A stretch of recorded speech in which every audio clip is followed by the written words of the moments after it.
Hey everybody, welcome. You are watching Lunch with Leslie. Thanks so much for being here. I am going to teach you guys a recipe today that is going to help rev up your metabolism. Who doesn't want to rev up their metabolism? I mean, honestly, I think it's one of the biggest complaints when I'm coaching somebody privately. It's one of the biggest complaints that they have is that my metabolism just feels so sluggish, like I'm not getting the energy that I need. So welcome everybody. You guys were popping into the room really fast and I didn't have a chance to say hello to absolutely everybody that's here, but thank you so much for being here. I appreciate it. And yeah, boost hormones. Yes, boost hormones and boost that metabolism. So all week we've been talking about foods that negatively, hi, it's good to see you, have been negatively affect your metabolism, and today I am going to show you a food that is so easy to make and it is so good for you, and it's going to rev up that metabolism because we're going to be talking about good fats today. So let me quickly introduce myself. My name is Leslie. I have a website, gotokitchens.com. It's right here in the title of this scope. If you go over to gotokitchens.com, I'm going to tell you right now, if you want to buy something, like you're dying to buy something. Do you guys ever have that happen to you or just feel like you want to buy something?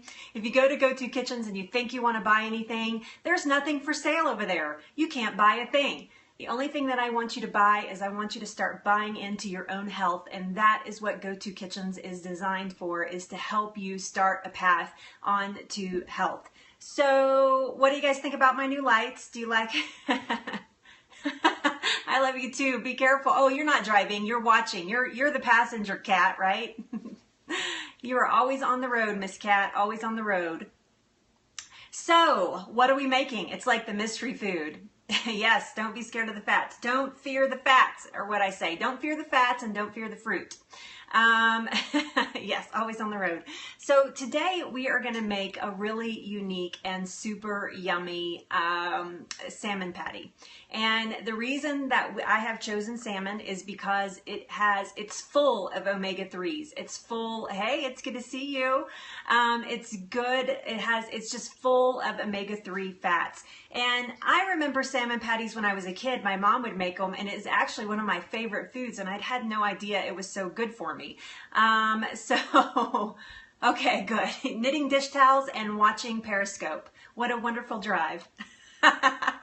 So we're going to make salmon patties today, and if you think that you don't like salmon patties, then you need to hang out with me and watch this recipe because I'm going to yum them up for you. These are not your mom's salmon patties, trust me. So what happens in your body with omega-3s is that your body does not produce them naturally. You have to get them from food sources. Your body does produce some lipids, but it does not produce that's right, the Bombay patties. Your body does not produce omega-3s naturally, nor does it produce omega-6s. You actually have to get those through foods. However, because of all the processed foods and fatty foods that are available to us, hi everybody, welcome in everybody that's coming in. Thank you for being here. We get plenty of omega-6s. So you do need those omega-6s, but those are plentiful in our diet. What is not plentiful are those hard to get omega-3s. A lot of people supplement with omega-3 in pill form because they, in fact, I think I have some sitting right here in my messy kitchen. In fact, here's some right here. We just bought. These are actually the wrong ones. We have to get different ones. These are not the right ones. Sorry, my camera's not adjusting well today. But a lot of people supplement with omega-3s. And that is fine as long as you're getting a nice quality omega-3, but it's so much better and your body assimilates it so much better when you actually get it in food. And wild-caught salmon is one of the best omega-3 distributors in the body that you can possibly get. Your family is going to love this recipe. Now, salmon that you go and buy from a counter is expensive. At least it is here in Colorado. It's very expensive. And so I tend to buy it more from a can, and I will show you what I'm actually using today.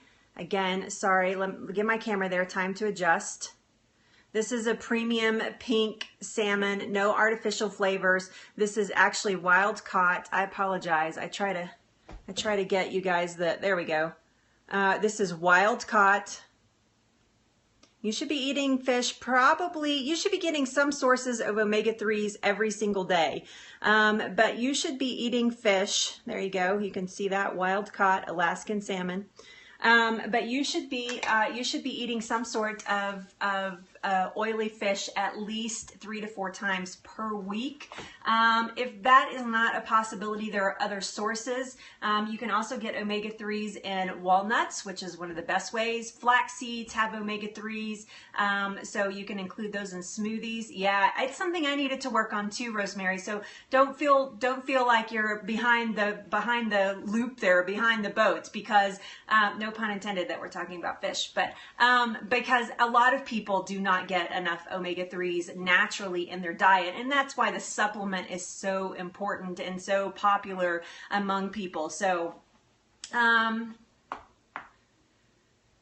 many ounces of fish? Boy, I don't know exactly what that would be, but to decrease your cholesterol naturally, you need to eat more plant-based products. So once per week is a good start. So good, you know, absolutely an amazing start there. Yes, I have tried Wild Planet before. It is a great quality. I actually prefer this salmon to it, but I just buy typically what's available, making sure that it's wild caught. So here in Colorado, fish is not plentiful, even in cans. So we have to be, river is, but yeah, tuna is good.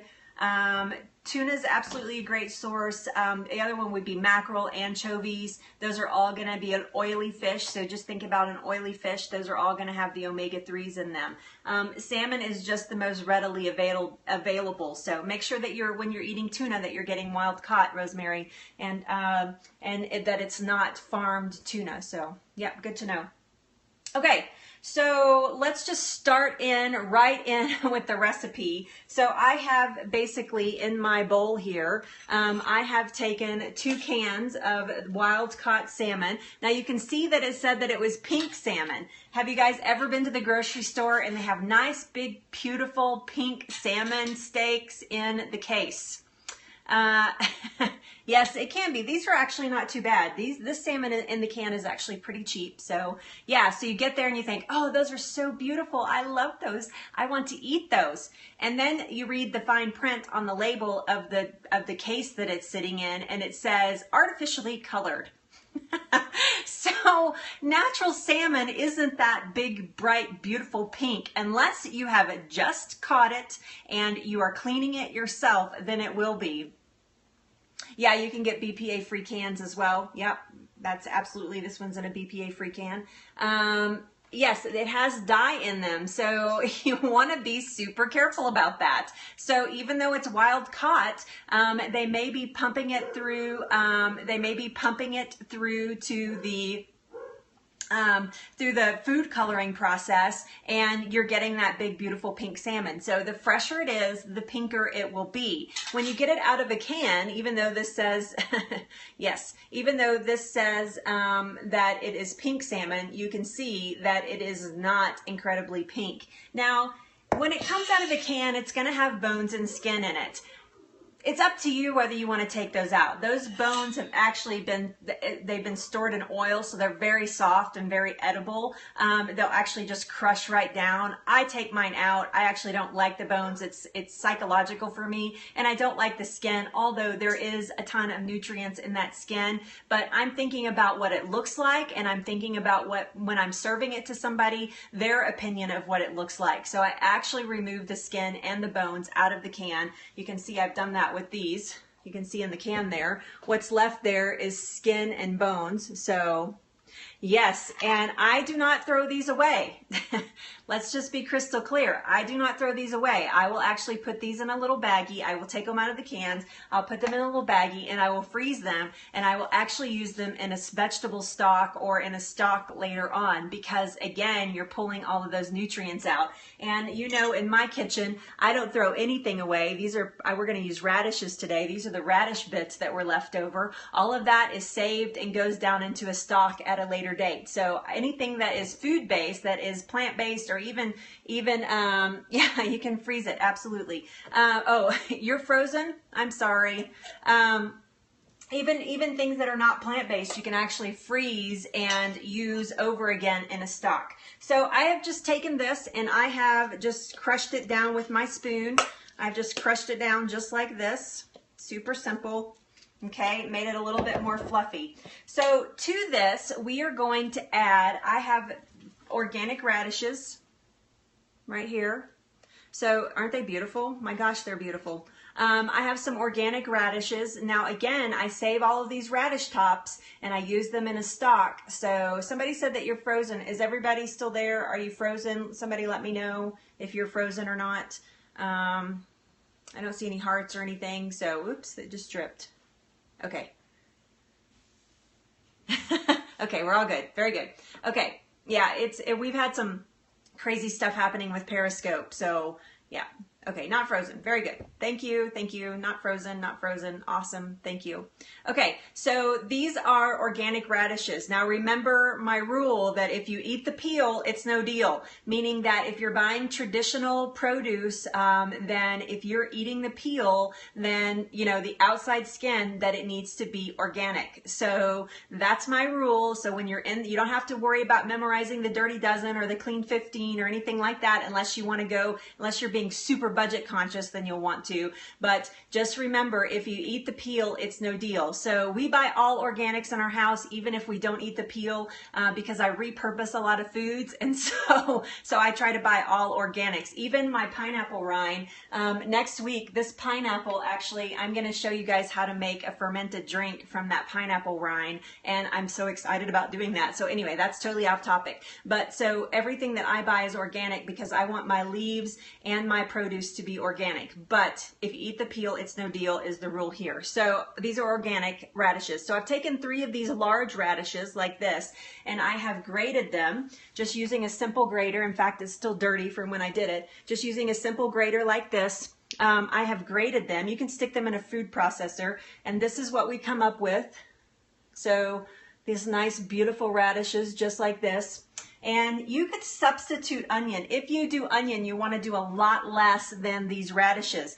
I actually like the radish flavor in with the salmon. The flavor profile is actually quite amazing. It gives it this really robust flavor after you start to fry them. And so I think that you'll really enjoy the radishes, and I want to encourage you, even if you don't eat radishes, so even if you don't like just go out and eat a radish, I want to encourage you to try it in this recipe because I think that you will really, really enjoy its flavor. So then what I did is I took, I have parsley, actually I have parsley and cilantro in here. So I just took some fresh parsley just like this. I just cut it right off of the stem and I chopped it, and it's about 1/3 of a cup. So 1/3 of a cup of parsley that I have chopped, again, finely chopped right here, and that's going to go right down in here as well. Parsley is insanely good for the body, cooked or otherwise. It is really, really good for your body. Your body likes parsley. It is full of nutrients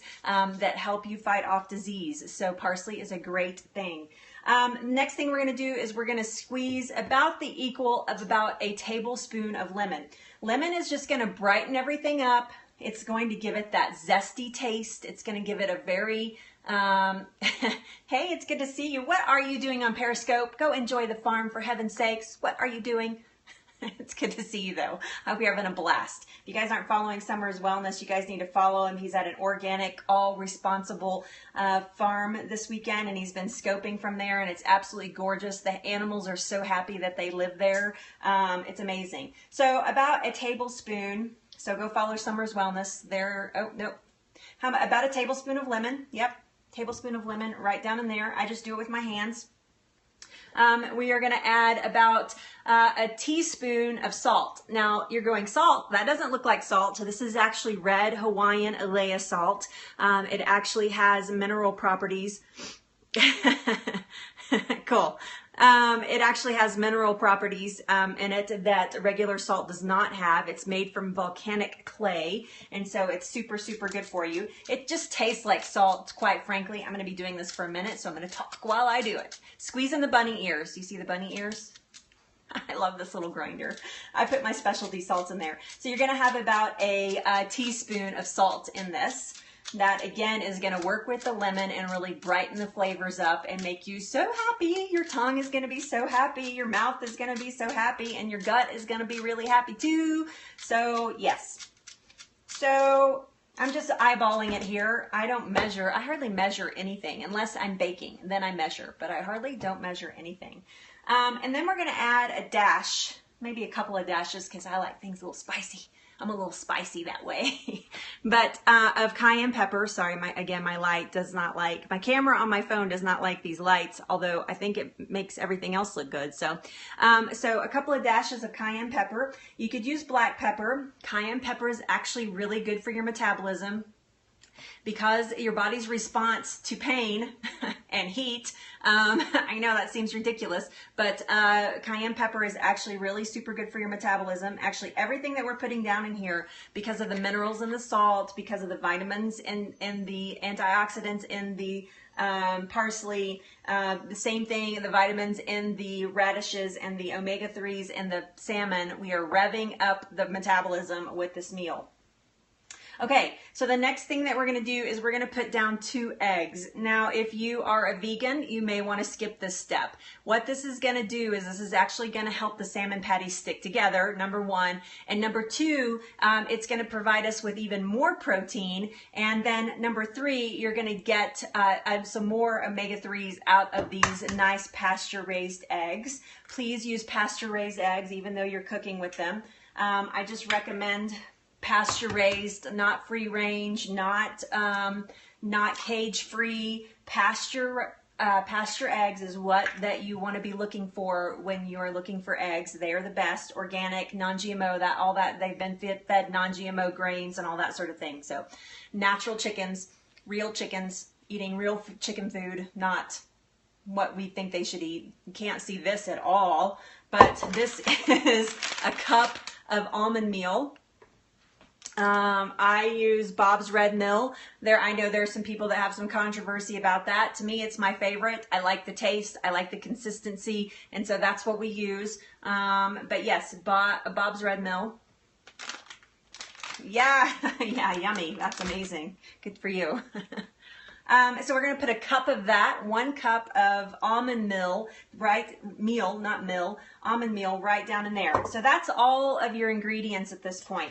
Now you're going to give this, oh, nope, that's not all the ingredients, but we'll add the last one in just a second. You're going to give this a really good scrumble. Scrumbling.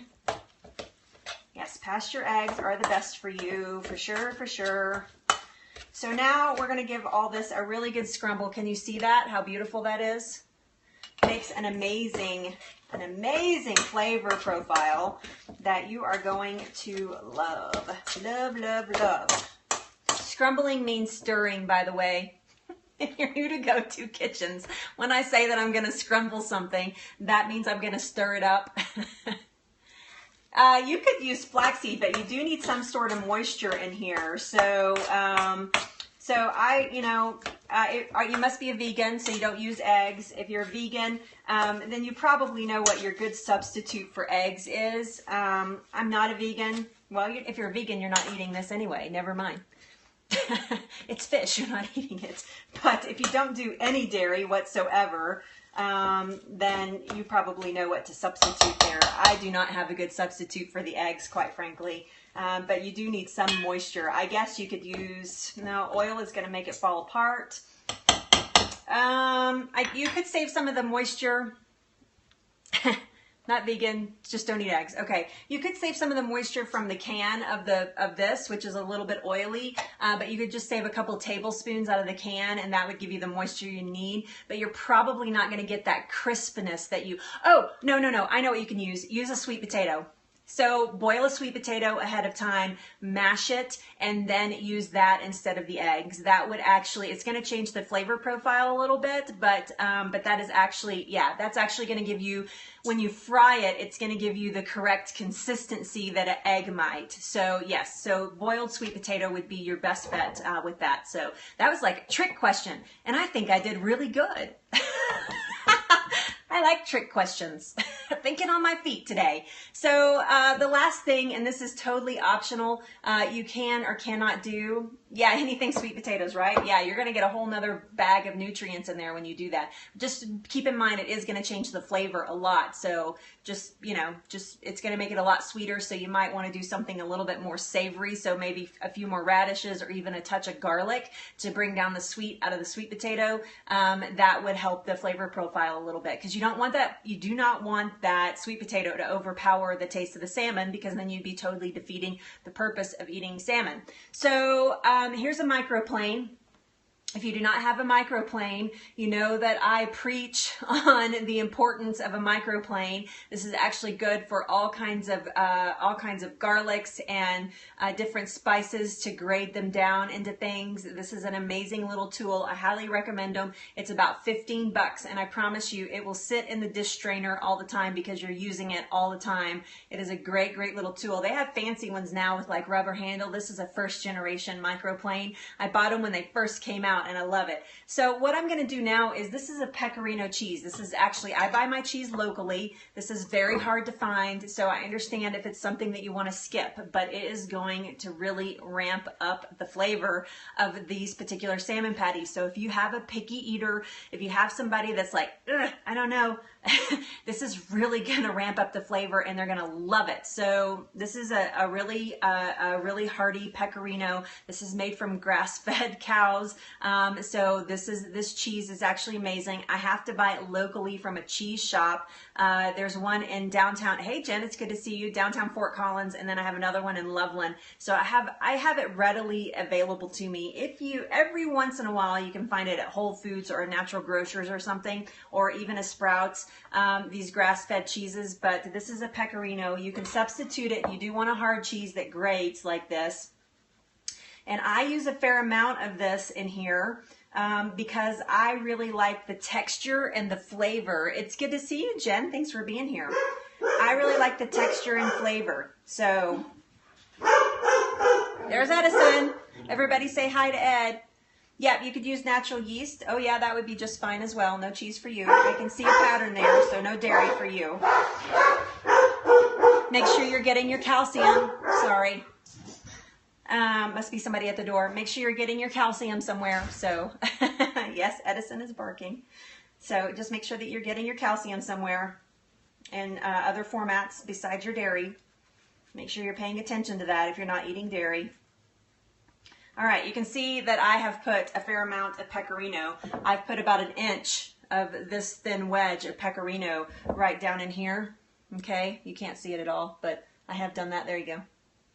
And that is something you can skip. You could use Parmesan as well. I would not use any soft cheeses because it's going to affect the way that this this fries. So, and once again, you're going to give this a scrumble. You want to be careful when you're doing that not to break down. This is why I didn't put it in first, or put it in at the first stirring or the first scrumbling, because you want to be careful not to break that pecorino. So you want it to keep it in as long as strands as possible, because it actually helps hold the meat together and it melts beautifully in there. So just keeping that in mind.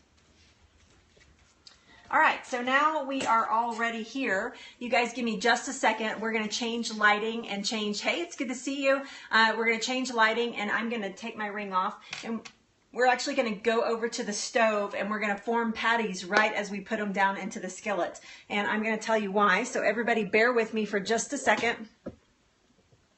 These foods, salmon is so good for your metabolism, you guys. You're going to be so happy. Your metabolism is going to be so happy with having salmon and omega-3s in it. It really helps your body burn the fat very, very well. Just going to turn that up just a little bit. Turn my camera just a little bit onto me. There we go. I'm kind of digging my new lighting. It's worked out really well so far, so I'm excited about that. Although I'm going to have to move the camera again when I open the stove, or excuse me, the oven, to put this down in there. So let me move this just a little bit this way. Bear with me. Okay. Yes, if you're just joining us, we are making salmon patties. Here's the mixture. You'll have to watch the replay. Oh, you can see it really good in this light.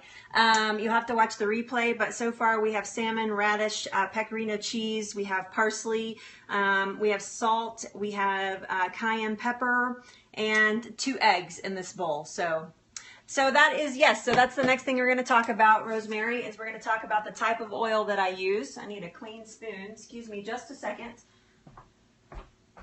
Just a second. I'll be right back. I needed a clean spoon. I can't use the one that's in the salmon. So we are actually going to fry these in coconut oil. Okay. We're going to do them over I know, so good. We're going to do them over a low heat. I actually buy this giant container at Sam's. It's organic. Is there a better one? Probably so, but I use coconut oil a lot. We use it in just about every function in our household. We use it for frying. I use it for cooking. I use it for my hair every once in a while. We oil pull on a regular basis, so we use a lot of coconut oil, and we need to have something that is that is actually a little bit more affordable than some of the other coconut oils that I've seen out there. So yes, this is a nice organic. This is solid. Yep, coconut oil at Costco. Yeah, so one of the big club type things actually are getting into the organics of things, and they have, you can get things like this now on the cheap, as opposed to paying, like, you get a fourth of this size at Whole Foods for like $20. This whole thing is like 18. So yes, so this is what we buy. Okay, so I have my broiler on low, by the way. That is actually how I'm going to get a really good brown on the top of these. But before we do that, we're actually going to fry them. So make sure that you have an oven-safe skillet. Now, if you're looking at mine and thinking that this is a non-stick, you'd be wrong. This is not a non-stick skillet. This is made by Chantal. It is actually enamel. So this is an enamel a skillet that has a copper core, so it heats really fast and really evenly. And I recommend, and it can go right from my stovetop right into my oven. And it is a great product. If you guys are interested at all, I can share that information with you. It is an awesome product. We actually do a little bit of working together. They actually gave me a whole set of cookware for free right when I was starting out with Go-To Kitchens. It was so nice. And so, and they actually talk about Go-To Kitchens when I use their cookware in my regular videos. Then they actually promote Go-To Kitchens. So it's really nice. It's a nice thing that we have going there. So. Yeah, so this is a great way. These are enamel. These are great. They have copper core with stainless steel. They have a copper disc down in the bottom. To me, it's most important that a pot heats evenly, and with cast iron, I find, especially on an electric stove, that I do not get an even heat. Now, if I was cooking on a gas stove, that would be something completely different. I can control that heat really well. I can control the heat better on electric with my enamel, but I do have some cast iron that I use as well, but I don't like it on my glass top because it always feels like I'm going to break my glass top or scratch it or something. So just depends on what cooking surface that you're using. If you're using gas, that's going to be a little bit different. So I have this on a 5. I go from number 2 to high. So I have this on a 5. So it's pretty warm actually. And I am going to put, it's cold in here today, so my coconut oil is hard. So I'm going to put 2 teaspoons of coconut oil. You want to be careful here. If you get too much coconut oil, actually, I'm just going to do 1 as I'm looking at it in the skillet here. If you get too much, it's going to make things too mushy, and you're going to end up with a sloppy salmon patty. Salmon patties, there's an art to frying salmon patties anyway, because they're super soft.